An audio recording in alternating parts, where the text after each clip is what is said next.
Hello and welcome to Series 2 of the Sligo Show. We're very excited to be back.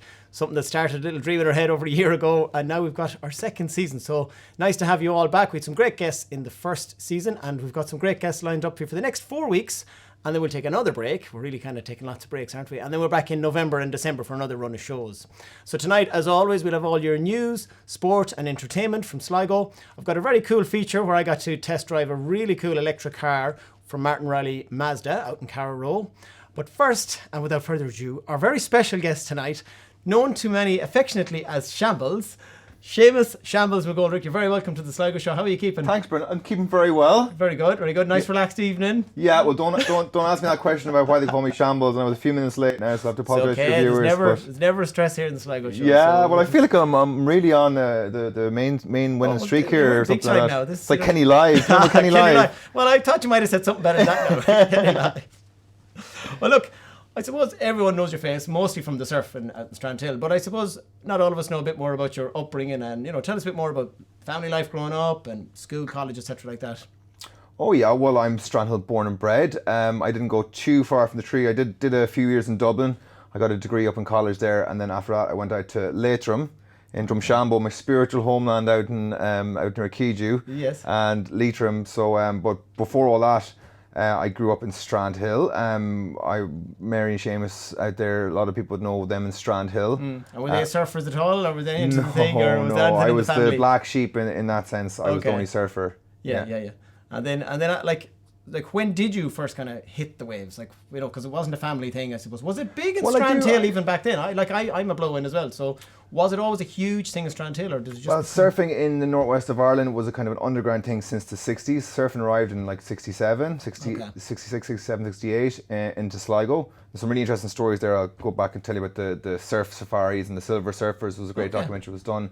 But the first time I hit the waves, I remember going down for family beach days and stuff like that. I remember grabbing onto my dad's neck and jumping through the waves when I was younger. Okay. We went to Cullinamore Strand, which is another nice strand. Like, when your parents would come back from work and you're living beside the beach. My mum didn't drive, so my dad would come back from work and all the kids would be out with the bucket and spade waiting to go out on the hot sunny evenings. Was it summer or was this any just time on you the got summers, a chance? on the summers when during the heat waves. So always had great memories of being on the beach and didn't pass too much heat of the surfing until I started to be... I had a childminder who was, a lot of people have come to Strandhill and they've seen the surf fans out there, and they don't realise that used to be a residential street. So a lot of people used to live there. And right on the seafront there, that area, like. Okay, right on the seafront now, where the Cushvarga apartments are. Yeah. That was a woman named Mary McDermott and John. They were my childminders, and their two sons. One's named Ross and Colm McDermott. Colm was a champion surfer. Yeah. Ross was a bodyboarder, which is there wasn't that many. Yeah, in Strandhill. Not seen as often, I suppose. Yeah. Especially back then, yeah. Well, it was kind of, bodyboarding got really big in the 90s and, kind of spread its tentacles all around and bodyboards wind up everywhere. In fact, Dinny Byrne, one of the guys who run Mammy Johnson in the Strand, their uncle, great uncle, came back from the States with a belly board in the late 50s. Okay. And no one had seen this really over here. Yeah, this was all fancy stuff in San Diego, but... So when I was childminded, these guys had surfing and bodyboarding tapes. And then after school, I used to come from Strandhill School and get, cheese sandwich and a cup of coffee, watch these bodyboarding tapes. And so I didn't actually start surfing, I actually started watching the videos. Oh, right, okay. So that's where you really got, even though it was on your doorstep, it was kind of on the screen, you kind of started to go, oh, that looks really, that's mad. Yeah, and that was the bodyboarding that really drew me in. And then, of course, I'd been out the front of the house and seeing the lads paddle out and all that kind of stuff. And I suppose I had a good friend whose dad was John O'Donnell, who was an early chairperson of the kind of Sligo Surf Club. And the O'Donnell family were great surfers, champion surfers. They would have brought me out the first few times.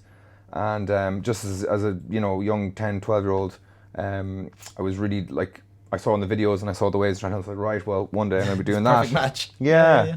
And now, where did the nickname Shambles itself come from? Well, that came much later when I actually started doing competitions and I would have gotten the Irish surfing team. Okay. But I do remember the very first time I ever was on a bodyboard was a Mary's of Sligo bodyboard. Mary's of Sligo? Yeah, Mary's of Sligo was up on how many stories start there? Yeah, a little soft polystyrene board, and I actually went out with myself and my mum and my sisters out to Coney Island, and you were just basically in a swimming togs jumping through the waves. But Yeah, my nickname arose. I eventually got on the Irish team. I would have done some events with the County Sligo Surf Club. So every August, the August Bank Holiday weekend was a really big time in Strandhill. Then we had the Warriors Festival as well, which kind of finished off the season. But the County Sligo Open was one of the biggest surf events of the year, and was always on the August weekend in Strandhill. And I would have entered that a few times, and then maybe got a couple of lucky results, and eventually got on the Irish surfing squad. And I remember going to Tramore to my first event down the Euro Irish Surf Challenge. We got to meet some top African surfers. And the first real exciting event I went abroad was the Eurosurf in 1999. Okay. And that was over in Jersey, in the Channel Islands. Okay. So you're representing internationally at a young age. Yeah, that was a junior competition, and we went over those longboarders, which is the 9-foot boards, shortboarders, which is the 6-foot boards, and the bodyboards, which are the little 42-inch boards. And myself and my friend from Strandhill went over. Strandhill was always very well represented in the bodyboarding. And which one of those events now did you land the nickname? This is my first one away. This is the Eurosurf in 1998, maybe, not 99, because we're every 2 years. Yeah. And my mum and dad had given me like £200 or something to go away with the team. Like, you know, the Irish Surf Association did their best to put on events and find sponsors to cover the cost, but you got a bit of spending money, and this is pounds. Right, okay, proper money, back with pounds. And so went over. I was there a day or two. We were there for a 10-day stay.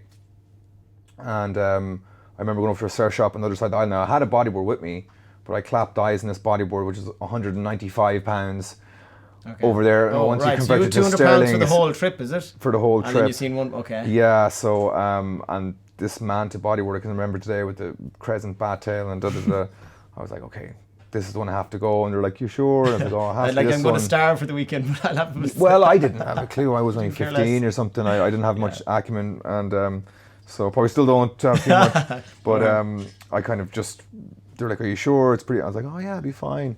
And then people were ribbing me like, how are you going to survive for the week? And this, that, and other. We got back to the campsite. We're kind of staying in this like semi-permanent tents. And where I got wrong, my manager came up to me, Stevie Burns, another Strandhill legend. And he said like, so Seamus, where's your surfboard? You know, where's your bodyboard?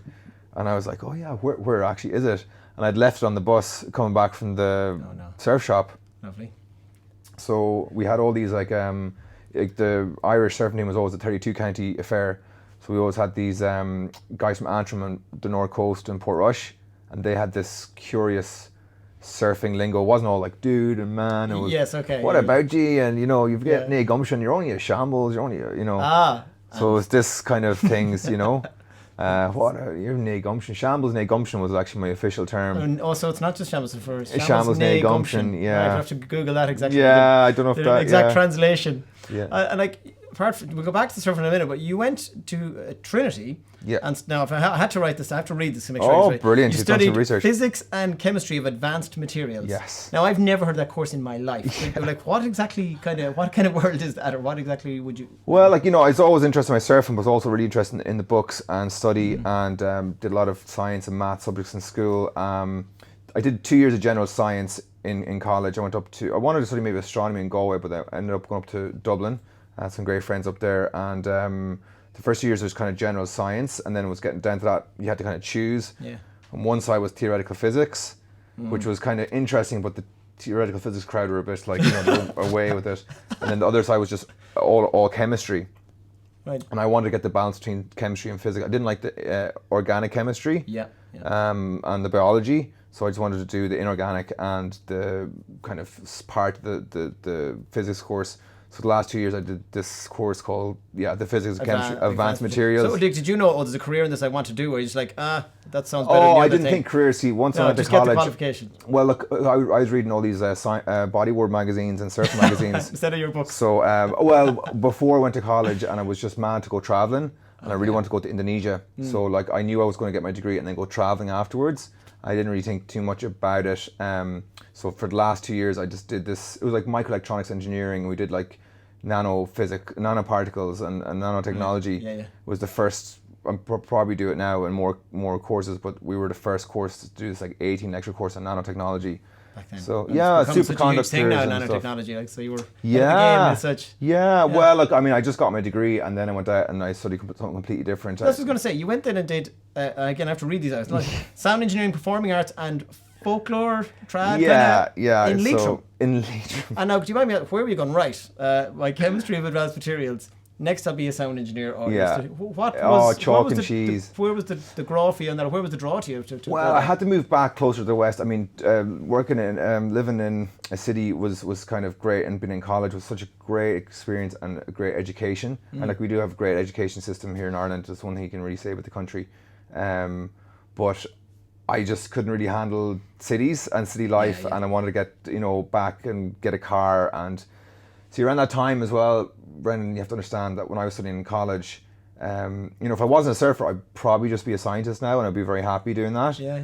But when I was in college for those years, 2002, 2006, was also a kind of a period where I was stopping doing the competitions, and we were just focusing on the best waves when they would come. Or so you were really nitpicking, going, I don't have time to be out there all the time, so you watch. Yeah. Well, when you're at home and you live at the beach, you just kind of go surfing. The waves are always there. But when we moved to the East Coast, to Dublin, I had friends from Dublin who'd borrow their mum's car. They were getting their licenses, and we went from kind of surfing every day to having to look at the weather. And then when the good swells came, it was kind of goodbye to lectures for a day or two or whatever. You could, if you didn't have... I know people that, I'll go back to the little about people that are addicted to it, but like some people just scoot out of work. Or a lot of surfers I know are purposely self-employed. Yeah. So they go, I don't want to miss this. Like, well, that's pretty much how I've worked it as well. Yeah. So right now I've got the ideal work-life balance. You think that's the phrase for it now these days, where I can work in the summers when you generally have the smaller waves, and it's nice to be at the beach, but they're not very challenging. Okay, I see. I get now. So it's the winter, then you go, I'm not really working as much, and now I can actually do what I want to do. Exactly. Very good. And like, so you did your performing arts and engineer, and obviously you didn't go working in that either. So in any way, did you? Or did you start doing it? The banjo wasn't going to. What that was. I did a sound engineering course because when I was living in Dublin, I lived with some musicians and picked up an instrument, and when I got back home, I had a friend who recommended I do it, and it was nice to take a year out as well, because at that stage you're from age of 5 up to age of 21, you're constantly in school systems and exams, and it's kind of but it was weird. I did the sound engineering course, and I lived with a woman who did this traditional Irish music course. So I was like, well, I can't really even play guitar, so I might as well learn it. So then I was I did the tin whistle for a year, and learned all about the Sligo 3 and the big Michael Coleman, and all about history and folklore and heritage, which really gave another dimension to things I was interested in, because I was interested just in science and well, it gives your brain a release from that, I imagine, too. Just this creative fun side. I mean, it's not like playing live music, as I always say. It's a good buzz. No, and that's how the last few years then getting into the live music scene in Sligo and moving back west was such a revelation. But it was a bit of a chalk and cheese moment, going from studying advanced physics and materials in Dublin to beginner tin whistle in Drumshanbo. And then obviously you'd done all the representing Ireland and all that, but like to go into it as a job, did you work for someone else in Sligo first, kind of? Was that how you dipped into working as an instructor, or did you do it elsewhere in Ireland, or did you just go set up my business? Like, how did that Sligo Surf Experience? No, I would have started as a surf instructor first. Once the trad music course finished up, and I realised I wasn't going to be the world's greatest banjo player. Okay, shame your dad wasn't worrying about you. Yeah, no, shame he wasn't worrying about. But like saying that, even just picking up the few tunes and the instrument, like I've been in sessions in the venue or in just around, where even someone as great as Seamus McGoldrick, who I've watched my whole life and would have been a big influence for me getting involved in music, and his two sons are amazing Sligo musicians as well. Even they've come down to my level, and I've got to play a few tunes with them at certain sessions, and Ray Cohen and all these other great... There's a lovely community of musicians that are really polite and nice when they understand, look, give someone along. So I mean, the lads are so polite and so nice and helpful, always, like, even to deal with gigging and all that. So it's such a great... Well believe they'd give you a help along if you weren't maybe at their level. And it's also so great to learn that the Irish music scene is or was, because there's a lot... Well, let's pretend it's only paused and it's starting to wake up again, I suppose, and hopefully that will come back. So you just go back to the Sligo Surf Experience. I know it's not that old itself, but so you instructed in Strandhill and then eventually decided, I'm going to set up myself. Yeah, so I moved back from Leitrim to Strandhill, and that's where I would have got more into surfing, because before that I was really focused on bodyboarding, and like I was saying, back in Dublin, we didn't just go on a Saturday surfing or a weekend or when you're finished work. It was kind of like you'd wait for those specific swells, and you spend quite many years building up a knowledge of the coast and knowledge of the conditions, and of course wanting to go overseas and surf all these great waves abroad. But surf instructing, working in a surf school was one of those jobs that kind of suits the surfing lifestyle. Yeah, so it's perfect, best of both worlds. And I suppose you get a buzz of teaching people and seeing them go, hey, you could have some of the experiences I've got. I'll go back to your, I mean, you represented Ireland internationally at different levels, and like in surfing and bodyboarding, am I right in saying? Just in bodyboarding. In bodyboarding. Yeah. And was that ever like a career of any kind? Is there any kind of, I presume it's very hard to become a professional surfer, especially back maybe a number of years ago. Yeah, there's a lot involved. You'd have to do a lot of travel. Bodyboarding wouldn't have had the same kind of level of industry. As surfing. You know, and then there's one or two people when I was in college and just leaving college. One guy, Fergal Smith. There's a few guys maybe getting some money from surfing sponsorship. Like I've been sponsored since I was younger. Initially by NMD bodyboards and some wetsuits, and I remember Tom Hickey actually gave me my first wetsuit. Oh, right, okay. Circle One, I remember it well. So companies are kind of supporting you with product and with materials and equipment to represent their brands, but to go and get the level to where you're winning competitions and earning enough money or getting paid by companies to travel, it's only a dedicated few. So some of these people was like Fergal Smith and his friend from home, Tom Lowe. They were charging massive waves, and they teamed up with a photographer named Mickey Smith, and they together, there's a movie out there called Powers of Three. I'd recommend. Powers of Three, okay. Let's get people to check that out. So they became a kind of little trio that really promoted themselves and got the right companies on board. And now there's a young guy called Garage McDade. Yeah, I'm not into the big in surf world as such, but I mean, I've heard that name. I think a lot of us have heard that you've been out with us before. Well, I did. Surf, Yeah, well. So Garage has really put the hard yards in. He's competed on the World Qualifying Series and a lot of the competitions in the UK and Europe. And, he's charged some really big waves around here, so he's got noticed. Yeah. So he's been picked up by Rip Curl. That's an interesting story as well. Because he was sponsored by Quicksilver. Okay, again, we think even if you're non-surfer, you do know those two brands and associate them. Yeah, okay. Yeah. So how did that battle? Well, there's a famous surfer called Mick Fanning who's like 3-time world champion, and as Mick Fanning would suggest, he's got Irish roots.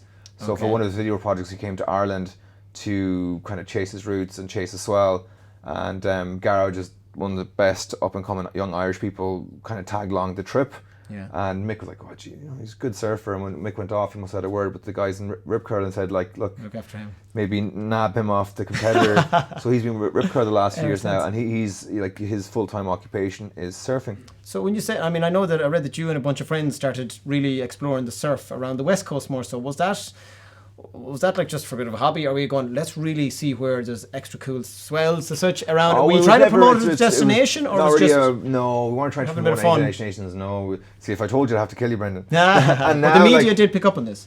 No, not what we were doing. We weren't on social media. We weren't saying boo to a fly because we didn't want anyone to know about what we're doing. To be honest, it was a kind of it's a secret society kind of closed shop. It's a bit different now. Running a surf school and promoting Sligo. That was even before the Adventure Sligo thing took off in 2014. Yeah, of course. This is back in 2008 and 2009, so that's a whole other different thing. A different animal. But the likes of Garage McDade, sorry. Yeah, Garage. Those guys, to get high profile, that's what they need to do. Is that kind of the way? They'd have to go really extreme waves, get it filmed, and hopefully they get noticed. Is that a path to getting that fame? I mean, a lot of people can just do the competitions, but we're not in the main frames of those areas like in Hawaii or in US or in South Africa, France, and it's a highly competitive zone, or in Australia. So Garage he was probably one of the best competitive surfers to come out. And like there's a certain worldwide level in any sport that you have to get to compete with the best. Yeah. And Garage was doing that. Okay. And everyone would have seen him from a young age doing that, and he's been highly successful. But it's a very cutthroat business. There's not a lot of money in it compared to other sports like Formula One, or snooker, or whatever. Yeah. So, but he was surfing the smaller waves, which a lot of the competitions are in. And no matter how good he was, no matter how skilled he was, to transfer to those monster waves, which we were kind of chasing. It took a lot, and he was only young. There was a lot in young shoulders. Yeah. But he's well established now. But a couple of years ago, you know, he went out, he just dipped his toe in one winter and was like, oh, brilliant, no, G-Man's out surfing some of them. And then I think he got a taste for it, because his skills transferred very well over to it. Okay. So even though he was scared, once he went, all those training, all that skills took in, and he would make that wave. And you're speaking of scared, like, I mean, like we've seen, I suppose, Mullaghmore, again, from an outsider looking in, like, would that be kind of one of the best places this side of the coast for, like, mega waves? Is that where the biggest kind of swells? Yeah, well, it's one of the most well-known, because it's hidden in plain sight. It's right around the head there in Mullaghmore. But it looks frightening, some of the waves. What was your scariest moment? I presume, was it the leg break, the famous leg break? Or that wasn't at Mullaghmore, that was down south in Reilly's. In Reilly's. But I've had a few scary experiences at Mullaghmore. I think every experience has been scary out there. But I remember being over in Hawaii and, you know, showing images of Mullaghmore, and they're just, well, it's amazing, but would never do it. Oh, even they were going, you're mad. Yeah, just because of the way it looks, and, you know, it doesn't have the palm trees and the sunshine. It's got true enough. it's usually, like, you know, Highland westerlies, and, like, everyone on the jet ski, is wearing, like, you know, heavy jackets or thermal gloves and stuff like that. Doesn't look as sexy. It really. But was it? So it wasn't the size. It was just that that doesn't look. No, it's the size as well, because it's an extremely large wave. Just the way it breaks, and it's a pretty hollow wave as well. So it's not just a wave that's tall; it's got weight to it. Oh, okay. And it's got serious consequences too. It must be. I mean, I can imagine when people get addicted. It must be an unbelievable buzz. Out on that, like, you're in the raw energy. I mean, even the time I went with you for the surf, like, I only went out a bit, like, and I got up a little bit, but I just loved that. I don't know, there was real isolation in the water. It was, you know, everything was, I thought it was really cool. But I imagine way up high on this thing must be like an adrenaline rush you can't describe. Not for everyone. It's just kind of about personal development as well. You know, it's not about being a good surfer, it's about being a good person. And I think, like, you know, a lot of people have been into surfing a long time. You know, you got that initial buzz when you came out on your surf lesson with me. Yeah. And, you know, you get that from your first time, and you keep going back to the ocean for that. Like, surfing is a connection with nature. Yeah. And that's something, you know, every human needs, or every human has. It's a great way to develop it as an ocean person, as a water person. But as you progress through the years, you're always looking, you know, to, like, okay, we've done that. Now what's next? High, you know, and you know, I was watching those videos from when I was younger, seeing Australian bodyboarders and American bodyboarders, you know, charging bigger waves. I was like, well, that's going to be me one day. But there's no ways like that here in Strandhill Beach. But then suddenly you find Mullaghmore. It's up the road, yeah. So, you know, it was something that lured me out, you know, and definitely there's fear there. And trepidation, and, you know, you don't want to injure yourself, you don't want to put yourself in danger, or anyone who's going to rescue you. Is there a lot of safety protocol before you go into Mullaghmore, I presume? There is, yeah. There's a guy called Peter Conroy. He set up the Irish Toe Surf Rescue Club, specifically around, we had a toe surf competition at Mullaghmore years ago, and we've had a few incidents at Reilly's where I hurt myself, and a number of other people have hurt myself. We've had a very, very close call last season at Mullaghmore last March, where someone was held under for 3 waves and got knocked out, and, you know, hit their head off the reef and had to be rescued. So the Toe Surf Rescue has a system where there's a dedicated safety ski, and you know, Peter offers training for the jet ski drivers, what to do in emergency, and, like, you know, everyone who surf bigger waves, or we all kind of look after each other. So there's definitely an element of safety, but you're kind of on your own too. You know, you. Well, I imagine it's like it's like they can get you when you come back up again, rather than we'll be down there in a minute. Yeah, God. Well, there are these vests now that have been helped. Like, you know, when I started surfing Mullaghmore, I didn't have any of these, but a friend of mine, Dylan Scott, put my name down for Patagonia, and these guys started wearing them. So a few years ago, a guy called Sam Milosky in Hawaii died surfing a wave called Avalanches. And he was a, you know, lifeguard, big wave surfer, but accidents happen. So they come up with this idea of an inflatable vest.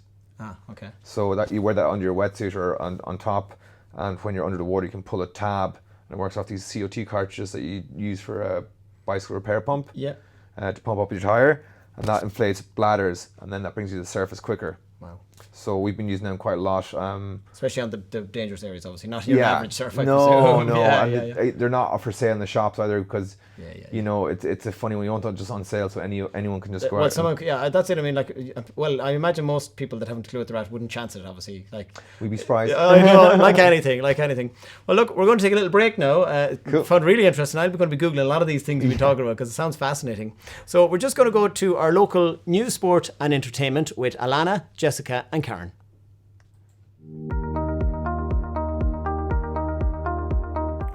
Good evening, everyone. Here's this week's news headlines from across the county with me, Jessica Ferry.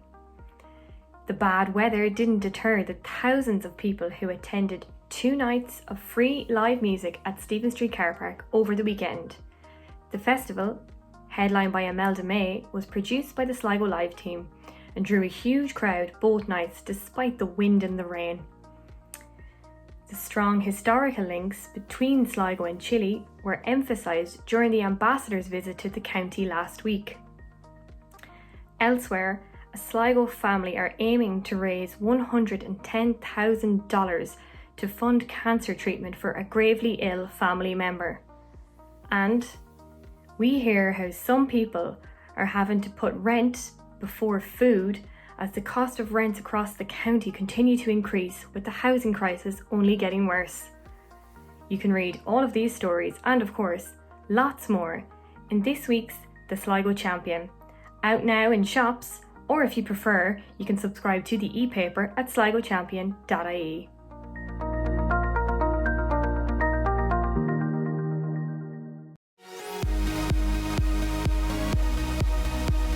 This week on the Sligo Show, your sports segment is brought to you by me, Alana Canan, and starting with Sligo Rovers, they played out a 1-1 draw versus Waterford at the Showgrounds on Saturday in the SSE Electricity League, and while Liam Buckley's side opened the scoring via an Andre Wright strike, it was later deemed null and void by a Phoenix Patterson equaliser.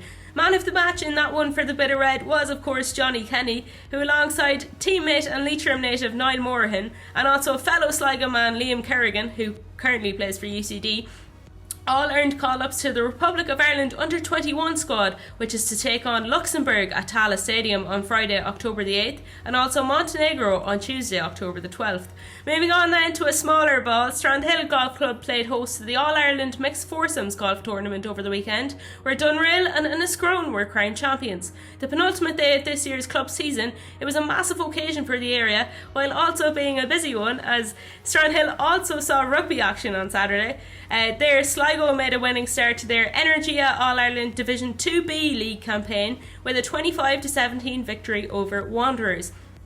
In LGFA then, the final rounds of the championship showcases took place, and so the semi-finals and relegation battles will be coming to you over the coming weeks. While this weekend in the men's tournament, reigning champions Tourlestrane are to face Kerry, and there's also a repeat of last year's semi-final, which is to unfold between Clara Strandhill and Drumcliff Ross's Point. That's it for me, Alana Canan, on this week's Sports Wrap-Up. You can find more from me over on hersport.ie, Final Whistle, and also your local media outlets.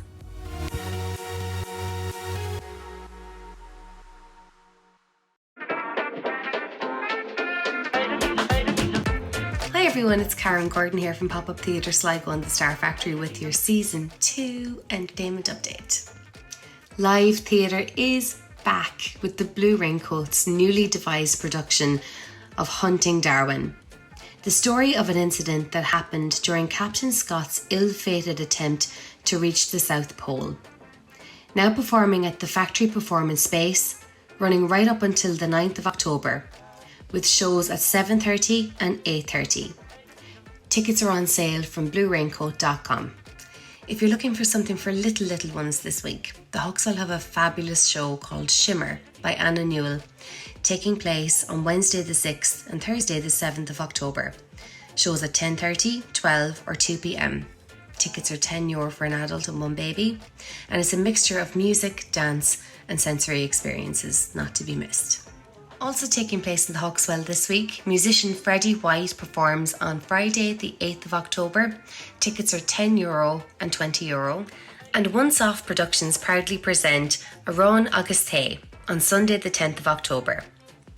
This theatrical production sees the performers baking sourdough bread while telling stories of the wonders of the Irish language. All tickets are available on www.hawkswell.com. And finally, Illuminations number 96, an open poetry night, takes place in the Yates Building on Thursday the 7th of October between 8 to 9 p.m. Thanks so much everyone, have a great week and we'll see you next week. Bye.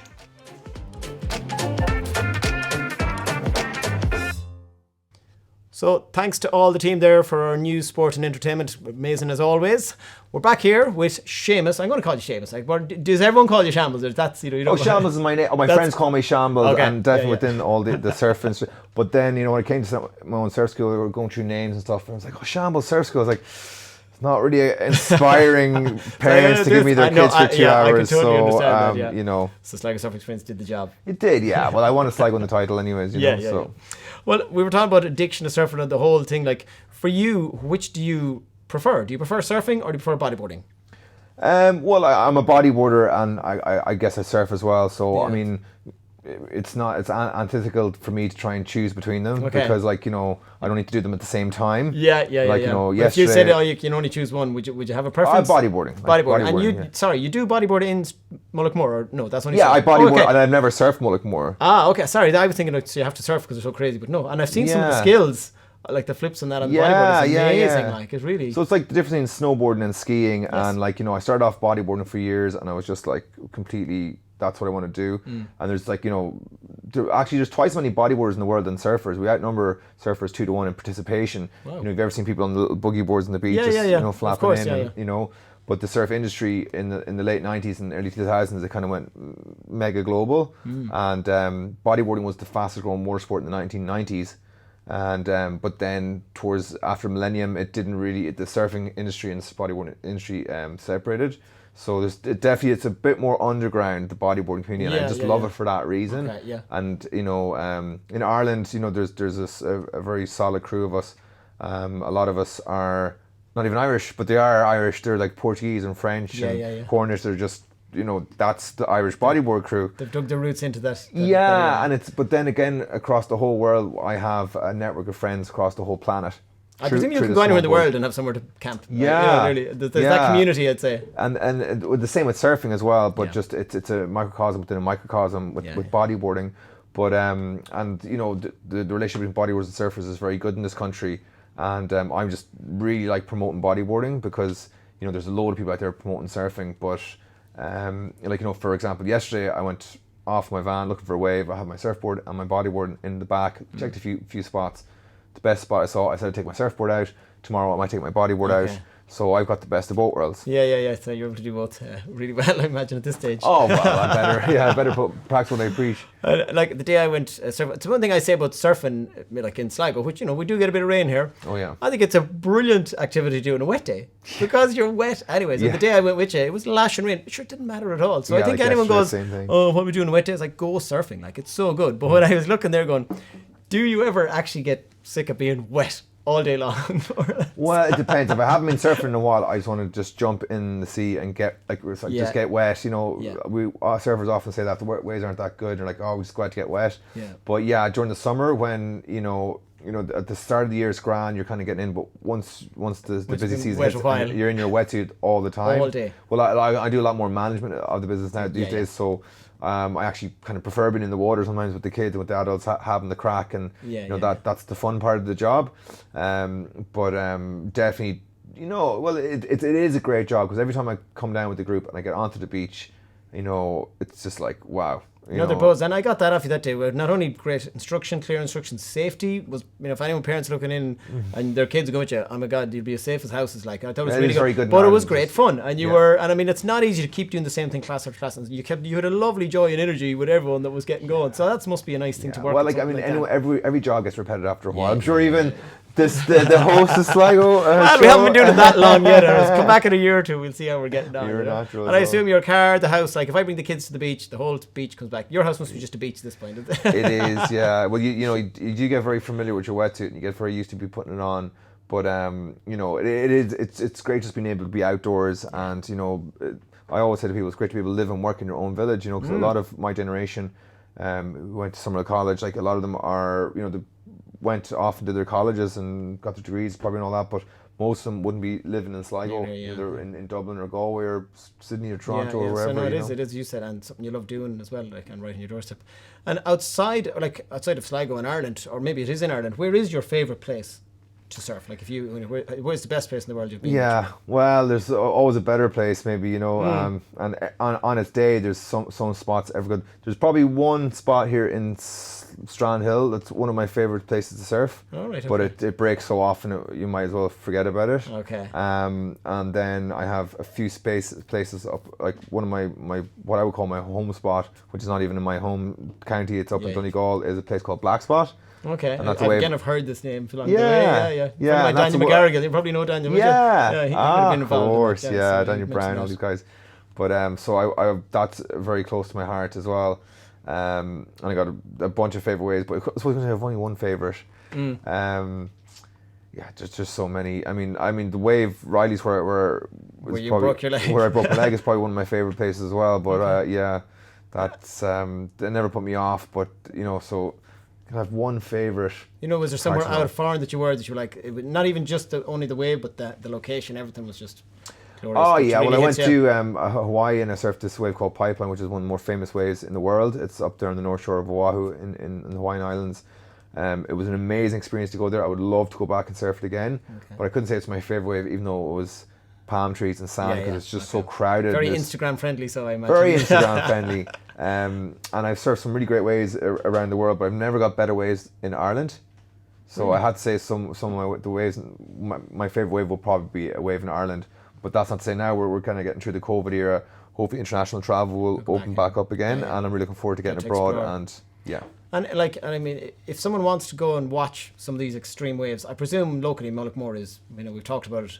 It's not to the pier though, or the village. Where would you go? Like, I don't even know where you go to watch this. Yeah. Or is it really far out? Can you see it from the No, coast? it breaks a good bit offshore. It takes about 45 minutes to paddle out there when it's on a big day. Oh, wow, okay. Unless you get the jet ski. The jet skis will leave from the pier and go around the head. So it's just if you go through Mullaghmore village, after about another 2 minutes, you get onto the head before you go right around towards Castlebar Castle, and you'll see Mullaghmore breaking out there in the distance. But you probably need binoculars though, would you, to be able to see it? Yeah, you could bring binoculars. You can see it just in front. I suppose just the power of these massive. Yeah, waves. have you seen it yourself? No, I've never been live watching it out there, but I've seen videos, and like just the raw power of the ocean anywhere is class. But to see these waves, definitely want to go and see that. I'm asking that question for myself really as much as anyone watching. You have to get out there. Well, I get that question a lot, and when you're a surfer, you understand the ocean has certain rhythms, and someone drives out to Mullaghmore 99 days out of 100, it's just going to be flat.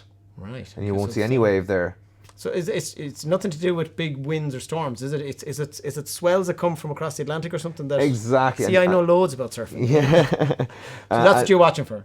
You're watching for the weather forecast. So if you get a big swell in Mullaghmore, that means 4, 5, or 6 days before that, a big low pressure system has been out in the North Atlantic, just south of Iceland, coming off Greenland, and those anticyclonic winds have it's called a fetch. So the fetch is the distance across the ocean the wind is blowing. Okay. And if the fetch is very long and it blows for a long time, a couple of hours, a couple of days in the same direction, it generates a huge swell.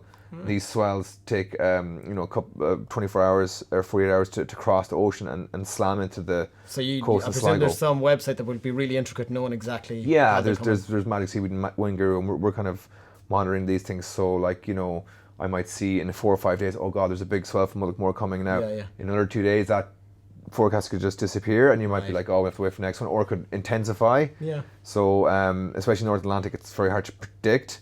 Yes, but just the weather itself is always a nightmare. The only thing you can say with the weather is changeable. So, but again, you have some of the biggest recorded waves in this part of the world are in the North Atlantic. There was 20 metre waves recorded off the M4 buoy off Donegal. Right. So I was actually I did an interesting podcast with one of my friends, Noel Fitzpatrick, works for Med Éireann, and he got me on a podcast there with one of Sarah. She was a doctor of basically she did a PhD in waves. There you go. Yeah. Nearly as unusual as your degree. Oh, nearly. But they were talking about some of the record swells that have happened. 20 metres. And 20 meters, and that's on a big offshore. So if you could harness that for wave energy, it'd be amazing. Oh my God, yeah. Well, hopefully Ireland wakes up to doing that a bit more in time. Yeah. But not for today, I know, says you. So surf jargon, there's tons of it, and we know some of the obvious ones like gnarly and whatnot. But from researching yourself, I was like, what are these things? Okay, so I'm going to hit you with these. You tell me there. What is a psycho pit?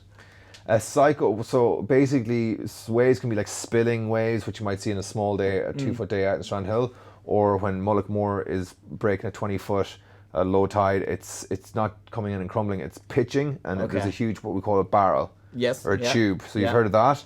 But like when you get to like Mullock style, like a really, really crazy one, we call that a psycho pit. Psycho pit. Okay. So a pit is the cave or the tube, the chamber inside. Paddling bomb.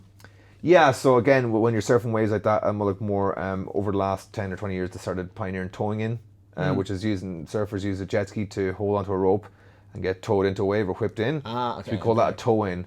Yeah. And then that was kind of norm. And then the paddling came back in fashion. So on a bodyboard or surfboard, so waves that guys would be even using jet skis on, if someone goes out and uses only their arms to get into the wave, that's a bomb is like a really big wave.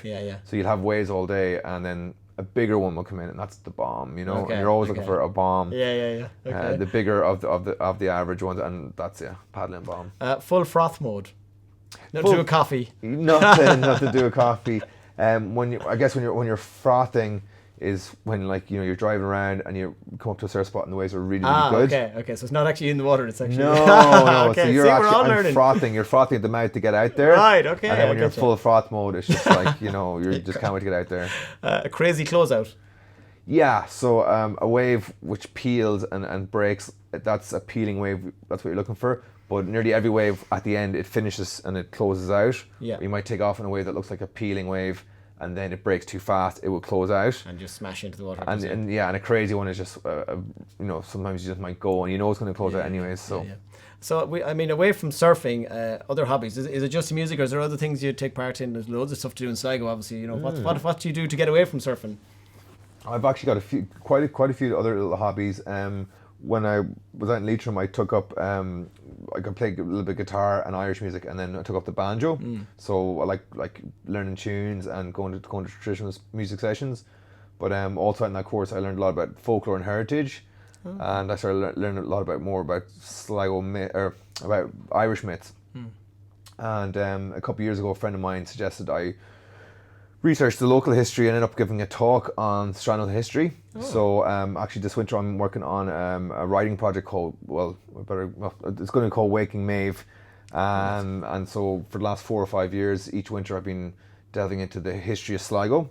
And so that's one of my other major interests. So it's history. not just a hobby, that's probably a big, busy project. Like. Yeah, well, it kind of spiraled out of a history talk I gave.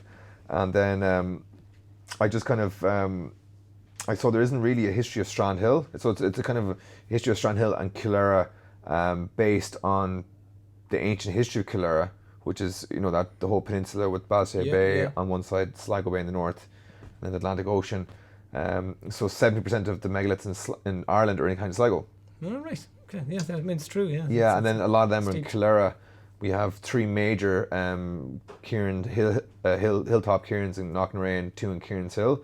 We also have the Stole, which is the central monument in Carramore, which really marks out Strandhill as a really, really ancient site. So this is, have you a timeline on this, when people will be able to, when are you going to... Yeah, well, hopefully this winter I'm going to get it finished off, because I have most of the work done from, you know, the Kieran's Hill, Carramore sites, and then you've got, actually when you find out that there's actually a Viking settlement in Knox Park in Balsadare, then we have Classic Brone and the Viking invasions, and you know, then we also fast forwarding through.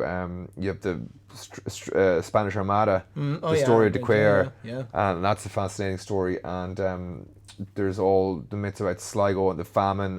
You have the connection with Dracula and it's steeped in it, isn't it? Bram Stoker. So I'm going to try and build up this story. But what I'm really excited about, and this touches on something we talked about earlier, is once I kind of have most of the ancient history done. And again, that just kind of expanded because there was so much more stuff. Now, I'm not an academic in history. It's not going to be, you know, an academical work on history, an academic work on history. But it's going to be kind of like the SALT method, just building it up. And once you put it all together, it's just a really interesting story about Strandhill for visitors who come here. But what I'm really looking forward to, I have that kind of done, and I'm looking forward to doing from the 1960s on. So I've interviewed some modern history.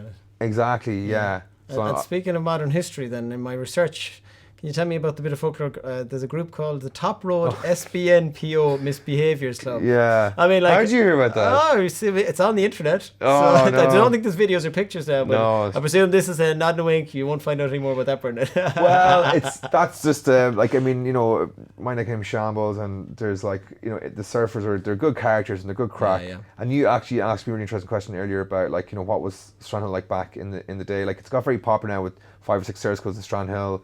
Surfing is like a really mainstream kind of activity, recreation activity. There's the Wild Atlantic Way, which is like you know, the ultimate surf trip in Europe, along the edge of Europe. And but back when I was growing up in the mid to late 90s, there was just a really small group of people.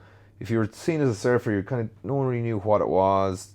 There's no internet. There's no, you know, surfing was kind of an arcane, underground, esoteric kind of a sport. Yeah. And the guys who are doing it were just kind of legends. There's guys like Colin O'Hare, Paul Rennick, Shane Meehan, McDermott brothers, these kind of people who I looked up to. And there's one really good friend of mine, Aidan Byrne.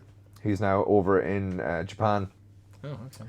So he would have come up with this SBNPO, Strandhill Boys Never Pull Out thing. So I'm not really too sure what it ever meant, but I know I was heavily involved. It was good fun and good crack. I'm going to guess. It still exists. It still exists. Yeah. So we might get a secret invitation. Yeah, they say you only know you're a part of it when it's too late to leave. Ooh, okay. Well, we'll have an episode on that sometime. Like, I know from over the years, you know, seeing your stuff on social media, like charity plays a big and like good campaigns on that. I mean, I know Surf to Heal is something you're involved in, and the Clean Coasts. I mean, what can you tell me more about them, I suppose? Yeah, I mean, I'm not the world's most charitable person, and it was something that we got involved in, and you know, it's good to give back, and there's a lot in Strandhill. We have a community that's done a lot of charity events, and probably one of the funniest ones was a man auction we did actually one time, which is kind of back to the SBNPO days. I was going to say, give me a link. Yeah, a friend of mine, Alan Marie, did a SIRF, Strandhill Indonesian Relief Fund, after the Aceh earthquake. And looked around Strandhill and go, what can we auction off? What's our main resource? And it was our man capital. Fair enough. So if you're an electrician or you're a carpenter or surf instructor, you know, we raise money that way. And I know Alan Mulrooney is a really good friend of mine, neighbour. His dad, Kieran Mulrooney, Strandhill has done a lot of this kind of thing. So I guess it's kind of rubbed off. Surf to Heal was an interesting one, which was as a charity set up to bring children with special needs surfing, especially children with autism. And going back to you asked me how I got into surf instructing. When I did my course, the first time I actually taught surfing was with the Surf to Heal. So that was really rewarding, seeing how children with autism were responding to these surfing events. And so that's still going. There's another great charity called Liquid Therapy up in Monroe which does the same thing. And I have been involved with Clean Coast for a few years, which was, I had friends who were doing organic farming and planting forest trees, and you know, I met a lot of people out in Leitrim who were growing their own vegetables and, you know, living, you know, environmentally friendly houses. And, you know, I wasn't quite there yet. I was like, oh, how am I going to live up to all these people who are doing like so many amazing things? And then I met a woman who worked for Clean Coast and explained how the beach cleans work. And I was like, well, you know, you pick up a bag of rubbish, you're not exactly saving the world, but you've done one positive iota. I think that's a huge thing with the whole green thing. People go, how can I help? It's like, but there you go, just do that. You know, and I mean, and I know you do that sometimes with your classes in the summer, your summer camps. Yeah, that's a part of our summer camps every summer. What a brilliant way to teach the next generation practical, simple thing you can do anytime you go for a beach walk or whatever. Like so, yeah. And it's a visual thing; people can see it, and it's like maybe it looks a bit goody two-shoes going up picking up rubbish, but you get over that, and it's something which is infectious. We also did stuff with, like, you know, Breast Cancer Ireland, and I think the hospice now is one of my chosen charities choice in Sligo. So yeah. So keep an eye on Sligo Surf Experience for any of those events. Connect if people want to get involved or have people with special needs and maybe want to do some surfing. You know, you have plenty of facilities to cater for them. Yeah. Now, I mean, I know you have a real love of Sligo. I'm talking to you tonight, but talking to you before, seeing you talk at things. I mean, what do you love most about Sligo? What are you most proud of about Sligo? What it does, or? Yeah, if like, you know, we're part of that Sligo Adventure campaign. Like, there's a lot of businesses, not just surfing businesses, kayaking, climbing, stand-up paddle boarding, and they've really brought an outdoor adventure flavour to Sligo, which is right on point with the Wild Atlantic Way being on our doorstep, and we're been a key county in that. But I think researching the history of Sligo over the last few years, you know, Yates is coming to mind there, Spike Milligan, you've got the Dragler connection. So And the music, you know, we have a really unbelievable live music scene, and a lot of musicians are centred here. So that is another thing that I really think you can't take the music out of Sligo. You know, No, it just it's wouldn't work. absolutely ingrained. Like, I mean, what is the normal times about 100 gigs a week? Like, so Yeah. It's one of you our John the guests. map, We John the yeah. map, like just this amazing asset to the town, like, you know. Yeah. But I guess, sorry to answer No, your yeah, question, sorry. my favourite thing was Sligo was the surf. Oh, But well, that probably would had be, to I suppose, the obvious answer. a bit Yes, of a of course. no-brainer. And is there anything that you see, you know, from Sligo's development, maybe that maybe would frustrate you, or what would you kind of like to see more happening that isn't happening, you know, as such? Yeah, well, Sligo's developed an awful lot in the last few years. I mean, from what I remember, some meetings went to the population channel doubled between 2004 and 2006. Wow. So development brings its own issues. When you zoom back out, I mean, it's kind of, there are some issues there, but it's kind of a positive thing that Sligo has seen such development. Yeah. But a few things, again, go back to the Clean Coast thing. You know, I work at the beach, so we just try and set a good example as surfers and as a local business owner, trying to leave no trace and trying to, you know, tidy up our office essentially. Yeah. But you do get an awful lot of visitors to the beach. You think there's people on duty who's going to clean up after them. There's one little thing that would get me. I know, yeah. The people doing the dog poop bags. And that leave became so I don't know how that became a trend that you pick up your dog poop after you, although, you know, there is an issue there with dog waste. But when they leave, you know what I'm going to say next. Leave the bag. Yeah. It's like I know I heard someone doing this before. Should just dissolve. It's like, yeah, but won't dissolve when I stand on it. Yeah. 5 minutes later, like. Yeah. So well, I did a surf lesson with a lovely family. They come over from Luton, and they've got family in Connery in Tubbercurry. And when I came back from the lesson, I was just chatting away to them, and I saw someone reach out into the rocks and pick up a dog poop bag and bring it with her. She had a dog, but it was someone else had left it there, and I said, "Oh, fair play." Yeah. Well, there's always a few good people to look after the ones, Yeah. the bad eggs. Now, the magic question I ask most of my guests: if I give you €1 million and you have to spend it within Sligo, what would you spend it on? Can't be partying or the SBNPO club or any of that. Yeah, you might be a bit of that. One thing would be an artificial wave, maybe. Oh. Yeah. Is that? I wouldn't have known Yeah, that. well, look, if I really had a million... Is this somewhere in the world, like they do these? Yeah, there's on artificial a coast? waves now, which has radically changed the map when it comes to surfing, because you're at the whims of nature and all that. But I don't think one's been built in Ireland yet. They built one in Bristol. What? Okay. Yeah, so just before lockdown hit, myself and my friend Shimmy got invited by some British bodyboarders. They were going to have kind of an event with like all some of the most well-known bodyboarders in the UK and Ireland on Patrick's Day, St. Paddy's Day, Okay. over in Bristol. Day. And we had booked the tickets, and, you know, things were creeping up in numbers, and we didn't know what this new weird thing that was happening. Things were closing down, and we're like, should we go? Shouldn't we go? And then we eventually didn't. But that would be a bit of a fancy. I mean, like, you know, somewhere like Norwich Hospice would probably be the best place to give €1 million to. No, but I mean, I don't think that's in your. No, well, I mean, we'd all love to. But I understand. Just sometimes I think, you know, it's nice to go, well, what can we do that really improve, you know, the place? But that's mad. I didn't even know that was a thing. Artificial wave. If you could build one up, Nice. yeah, a skate park and artificial wave. Well, there you That'd go. be amazing. Brilliant. And put Sligo on the map even more so. Now, before we let you go, we always have to make sure people know all about. So, Sligo Surf Experience. It's out in Strandhill, obviously. People can know where to find you on social media. What apart from it's surf lessons for? Is surfing for anyone? Age group? Surfing for all age groups. We just try and make surfing accessible. I mean, like going back, you asked me how I got into the surfing. It was a good fun job that was suited the surfing lifestyle. And I've worked in a number of different surf schools, and I just wanted to be able to do things my way. And I thought I could do as good a job, if not better, than anyone doing it, given my background and history with it. But I do remember when I finished my course in Leitrim, and my music teacher, Mossy Martin, a fantastic fiddler from Keju, he was saying, Seamus, what do you plan to do next? I was like, oh, well, look, there's this course that's coming for becoming a surf instructor, and, you know, go back to Strandhill, get work from there. He goes, brilliant, make your passions pay. Good. You know, and I always remember that. Yeah. And again, as I said earlier on, when you go to visit you in a lesson, and I really have to come out again and do another one. I mean, I know that's cheap. Oh yeah, well, I did enjoy it, and then, you know, sometimes you just go, oh, I must do that, but no, I really, and I would recommend it to anyone watching. Finny, will he come out as well? Finney's behind the camera there. Yeah, we'll get him out. He loved his bit of bodyboarding before and all that. Well, Seamus Shambles, it's been a pleasure talking to you. I think we had one of the longest chats we've had on the show, but like, it was so interesting, so many things to find out about you, and like anyone I think that meets you should sit down and have a coffee or a beer with you, whatever. Like, you're a really nice guy. You've done so much for Sligo, the community, Strandhill community, and even the whole surfing world. So keep up the good work and keep up the energy, and hopefully we'll have a chat to you again some other time. Thanks very much. Thanks for having me. Cheers.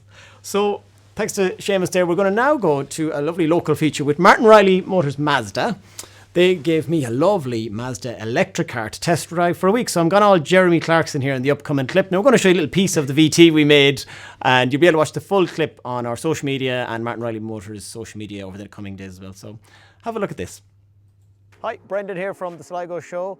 The guys at Martin Reilly Mazda here in Sligo have given me this beautiful brand new electric Mazda MX-30 to take for a test drive for a week. So we're going to bring you around and show you a little bit more about it.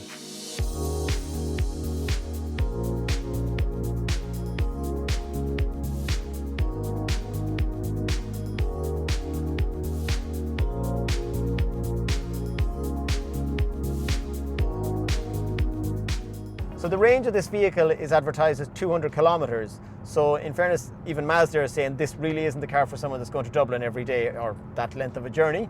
But at the same time, if you're just doing a few runs around town during the week, school runs, and maybe, you know, a little bit further afield, but no massive long journeys, you'd probably end up only having to charge it once a week, once every 10 days. You know, I only really had to charge it once in the week I've had it, and I've done no long journey. At the same time, I'll talk more about charging later on. There is lots of turbo charge points around all the towns now in Ireland. There is cables provided for charging at home, but you definitely could still do that random journey to Belfast. I'm talking from Sligo, the random journeys to Dublin or Belfast, which are beyond the range, but once you stop at one of the service stations, stop for maybe half an hour or so, you'll get 80% battery charge again. So that'd be more than enough to get you to your destination and back home again. As I said, from a driving point of view, I'm just out this lovely dual carriageway now. It is really quiet inside, and I think some of the internal design and the materials they've used has actually dulled down the acoustics lovely inside as well. So it's a really quiet motor. Apparently the engine sounds we're hearing are actually just played through the speakers, so it's a bit peculiar, but it equally gives you that little raw little rev of a real engine. From a driver's point of view on the road, you have all your cruise control, which is lovely, but there's a lot of cool safety settings, which I know are in a lot of modern cars, but I haven't experienced those too often because I don't have loads of brand new cars the last few years. So things like lane assist. So if I start to deviate from the lane, a little alarm will beep, and even the steering wheel will actually pull me over a little bit as well to keep me away from the edge, which is very handy. There is a collision prevention, which is basically if I'm cruising along and the cars in front of me start to slow down, it will bring down my speed automatically to keep me a safe distance from them. If someone is driving in front of me and they cut in ahead of me, it will also slow down and reduce my speed accordingly. So there's a lot of cool safety features. I'm driving here, there's someone passing me. You might be able to see it obviously on camera, but on our external mirrors, there is a little amber triangle that flashes to let me know there's someone in my blind spot. So I love that feature. Even on the dash, there's little radars that beam up when there's someone near me like that. So the car is priced from 33,000 upwards, and So thanks again to Martin Reilly Mazda. I have to say, a really lovely car. And you can watch the full review we did on our YouTube channel on the Sligo Show, and check out the videos on Martin Reilly's as well. So before we go, we have a lovely piece of music coming up. Before we go, just to say thanks again to our guest, Seamus McGoldrick from the Sligo Surf Experience. Thanks to Martin Reilly's. Thanks to all our contributors for the news, sport and entertainment. So we had Karen Gordon, Jessica Farry and Alana Conan. And we'll be back again Tuesday. Remember, on Tuesdays at the moment now for the next few weeks at 8 o'clock. And to finish out the show, local band, you will often see them at weddings as well, but you can see them anywhere in town, Hi-Fi. They, as part of the Wedding Band Association funding, they hired out Windmill Lane Studios in Dublin and got loads of bands to record some songs. So here is the guys all the way from Sligo, all the way up in Dublin. Enjoy. Well, that's a good job in the city, working for the man every night and day, putting in loss 1 minute, sleeping, worrying about a way into my bed. Big wheels keep on turning, proud mirror keeps on burning. Won't you tell her back, just keep your eyes on me. I said you're holding back, she said shut up and dance with me. This woman is my destiny, she said ooh, shut up and dance.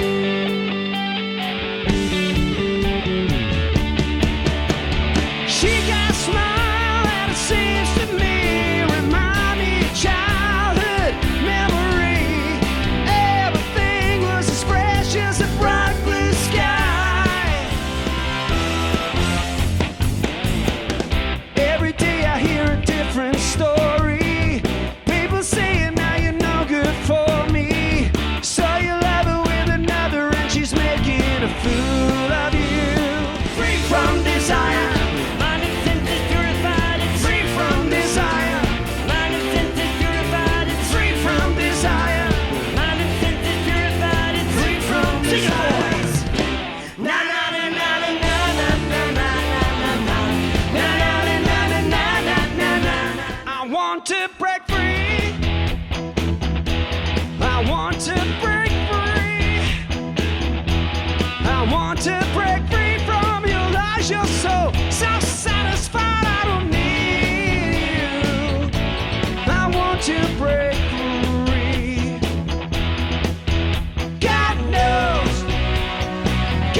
man.